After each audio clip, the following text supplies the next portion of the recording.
All right, welcome to a little presentation on faculty and staff appraisal and kind of how did we get here on where we're at right now. Where have we been? What's happened before? What have we done in the last 15 years that have kind of changed? And kind of how just overall, how did we get to where we're at today? Well, how was it before? It's always been just on a seniority basis. You get, as a teacher, you get more money for the more years you've worked. You get more money for the more hours you take, the more degrees you have, you're getting more money. When you get evaluated, a teacher or administrator walks into your room, they sit down, they evaluate you, and usually you have a checklist, satisfactory, unsatisfactory, for a bunch of categories.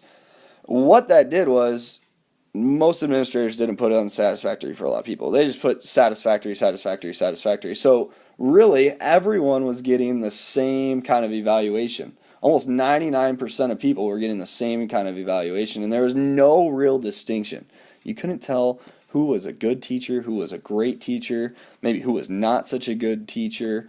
There was no difference between a first-year teacher and a 10th-year teacher or a 20th-year teacher. They were all getting evaluated the same.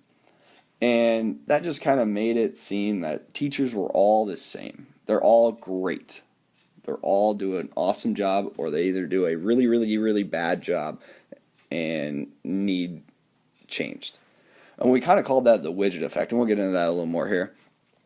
So what happened? Well, in 2001, President Bush passed the No Child Left Behind Act, and that was a cornerstone movement in faculty and staff appraisal here. It was the first one of its kind. It really made accountability huge. Now local schools, local districts were accountable for kind of some exams. And then also each state became accountable for these exams, and they all had to take tests and show proficiency in certain areas, and every year they had to show improvement or they would not get any funds any longer from the federal government. This really opened the door for increased teacher effectiveness, because if teachers weren't getting their students proficient, schools weren't getting money, they're going to get rid of you. Every year the schools had to meet this AYP, or yearly progress. If they did not meet it, then that's when they weren't showing improvement. Eventually, it was supposed to get up to like even 100% for everyone, and there's no way that's going to happen ever. But that was kind of just this monumental legislation. After that, a little more into the widget effect here, like we kind of were saying a little bit ago, teachers are interchangeable parts. They could all just be moved around based on how they were being evaluated. There's 4 recommendations to reverse that widget effect. First is to adopt a comprehensive performance evaluation, so not just on an observation, walking into your classroom and observing and giving you an observation, but more things going into it. And we'll kind of look at 5 different areas here in a little bit. 2, if you're going to have this, comprehensive evaluation system, you got to train your administrators how to do it. Most administrators before this said they were never really trained in how to evaluate teachers. You just kind of know what good teaching is. Well, we need to train our administrators if we're going to put in this new system to how to use it, what they're looking for, different things like that. Step 3 would be to integrate this new system. We need to put it in place. We need to show the teachers what they're going to be evaluated on, and just the different ways that it can be used.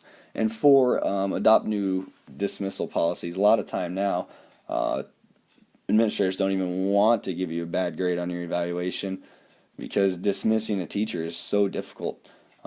There's a lot of steps they have to go through. They might not even get it to work, so most of the time they don't even try. So adopt new dismissal policies that allow for teachers to get better, and if they're still struggling, then maybe go into getting rid of them. Just the ultimate goal here, as it should be, is to maximize student learning. So if we kind of reverse that widget effect, we can maximize student learning, and that's the biggest goal. Because right now 57% of teachers say there's a tenured teacher in their building with poor instruction. And if that's the case, we just can't maximize student learning with poor instruction. So we got to change that. In 2009, so President Obama this time passed the American Recovery and Reinvestment Act, and he was putting $4.35 billion into education. And when we called this the race to the top, and his goal here is to reward states and schools that excel, just to reward them, the ones that are showing good progress, the ones that are doing really well. And you can tell from that quote there that President Obama was pretty serious about education and wanting to, back education. Not only President Obama, but Secretary of Education Arne Duncan, after that race to the top kind of passed, he gave 4 speeches, really hitting on 4 main points of the race to the top.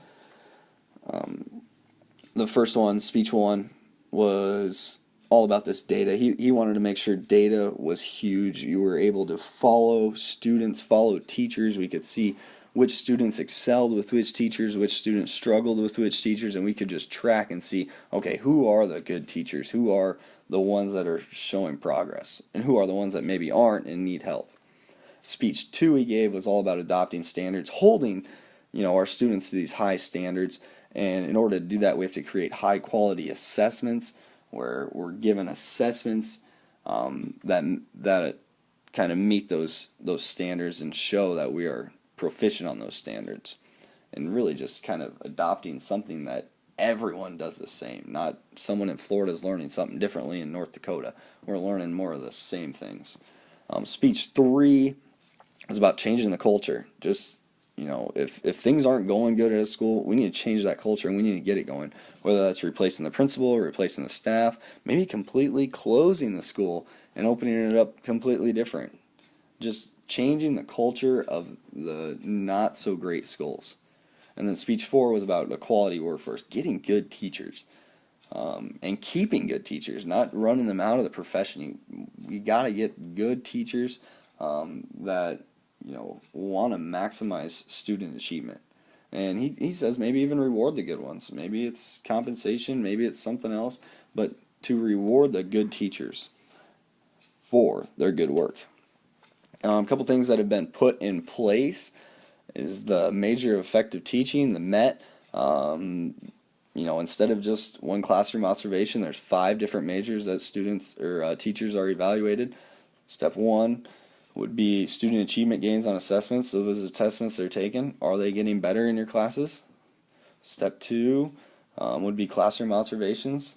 Not just 1 or 2, but maybe 3, 4, 5, 6 during the year. You're getting some observations there. Number 3, teacher content knowledge. Does the teacher understand their content? 4, which is a really big one, student perceptions. That's kind of the hot topic here. What does the student think of their teacher? Are they enjoying their teacher? Are they learning from their teacher? And kind of getting that student perspective. And then 5, letting the teacher have a little perspective as well, so it's not just all others grading them, but also their perception of the school support they're receiving at the school and the different things they're having there. So that's one option. Then there was this teacher selection and evaluation by the Platte Institute, which told us, how does Nebraska stack up? And this kind of jumped out at me like, well, is this really Nebraska needing all this help? And then I read this and I was like, oh my gosh, they gave all these really, really bad grades to Nebraska. This Vicki Alger kind of ran the place, and she gave an overall a D- for teachers in Nebraska. You can see developing well-prepared teachers a D, expanding the teaching pool an F, and so forth. So it seemed like Nebraska needed a lot. And then I thought about my district, my school I went to in high school. I was like, man, I think we're doing a pretty good job there. And I kind of disagreed with some of the different things she said, but I mean, one of the things she said was we don't get enough of the highest high school grads to be teachers. Well, then UNL shot back with the fact that 96% of education grads are from the top half of their high school graduating class. So not sure where they got all their stats, but UNL came up with a good one there. A lot of that article, Florida's done a lot of changing, and maybe Nebraska needs to change to more like Florida. But in reality, I mean, I think we don't just do what Florida does. We do what works for us, and maybe look at other places, not just Florida, and change maybe some things. Because obviously we're doing something not great if those are our ratings. But I think we are doing good things, so we got to keep doing some of the stuff we're doing. Some other systems already in place just that have been used are the TAP and the impact. TAP, you basically have different types of teachers. There's career, there's master, there's mentor teachers, where master and mentor teachers help the regular teachers. And if you get more responsibilities as a master or mentor teacher, then you get more pay. In those, the master and mentor teachers also evaluate, give observations. You do about 5 or 6 observations with TAP. And then performance-based compensation. You make more if the performance of your students goes up and your performance goes up. Impact's another one that's going on right now. Impact really evaluates all school employees, not only on their teaching, what goes on there, but also their interactions and their professionalism, their student scores. But the problem with Impact that we noticed was it kind of gave a percentage to each part that you were graded on, and it was a different percentage each year, which one year you'd have 50% on your student scores and assessments. Next year you'd have 75% on your assessments. So it was kind of hard to keep track of what was going on there. So those are a couple that are in place right now, not too bad. Some other things that have been in place are the evaluated added measures and student learning objectives. The VAMs, this is a really heavy data placed. Or data based. There's lots of data that goes in and they track all this different things. They assume a lot of stuff though, and there's really no background data on the students. It's just numbers. This assessment, this assessment, this assessment. So you don't really understand about the students when it tracks for each teacher. And then to be really fair to the teachers, you have to have random classes for the VAMs to work. And really, we never have random classes. You have students that get put in certain classes, teachers that get put certain places. So it's really tough to get your VAMs to work. And there's really nothing other than the scores, this test scores, that go into a VAM. So kind of, it's missing a lot, basically. Lots of good stuff with the data. I mean, I'm a math person. I love the data. There's lots of things that go with it that you can use to kind of see where students are going, but there's a lot of things missing as well. The other one, student learning objectives. I really liked this one. It kind of had a pre-test and a post-test, and basically all the teachers have common assessments based on their grade or based on their subject that they give, and they're agreed upon by the teachers. The teachers can help create them, can help modify them, and then they can discuss and actually kind of work together with their classes or their grades to see the progress made. And the good thing there was there's ongoing changes. You could change it up in an SLO to kind of meet where you're at that time. So those are just a couple other things that are going on. VAMs, again, heavy data-based. SLOs kind of really teacher-based. So lots of good stuff there, I think, in the SLOs. So where does that leave us now? We talked about where we've been. We talked about the widget effect. We talked about all this money being put into it. And then we talked about a couple things that have gone already in place.